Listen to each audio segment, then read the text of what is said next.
ரமதானின் 20 சிறப்பு பண்புகள். ரமதான் இது ஒரு சாதாரண மாதம் அல்ல.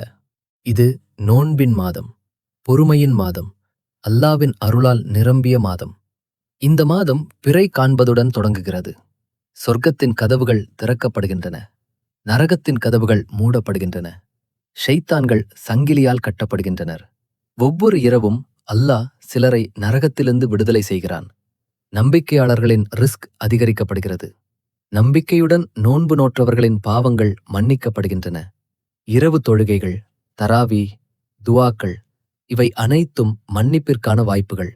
இந்த மாதத்தில்தான் குர்ஆன் அருளப்பட்டது. சதகா செய்தால் நன்மை பல மடங்கு அதிகரிக்கிறது. இத்திகாஃப் போன்ற ஆன்மீக வணக்கங்கள் பரிந்துரைக்கப்படுகின்றன. கடைசி 10 இரவுகள் ஆண்டின் சிறந்த இரவுகள். அதில் லைலத்துல் கத்ர் 1000 மாதங்களை விட சிறந்த இரவு. ரமலானில் செய்யப்படும் உம்ரா, ஹஜ் செய்த நன்மையைப் போன்ற பலனை தருகிறது. முடிவில் சகாத்துல் ஃபித்ர் வழங்கப்படுகிறது. அதனால் ரமலான் மாற்றத்தின் மாதம், மன்னிப்பின் மாதம், சொர்க்கத்தை அடையும் வாய்ப்பின் மாதம். இதுபோன்ற மேலும் பயனுள்ள இஸ்லாமிய வீடியோக்களுக்கு தீனியா இஸ்லாமிக் இன்ஸ்டிடியூட் சேனலை சப்ஸ்கிரைப் செய்யுங்கள்.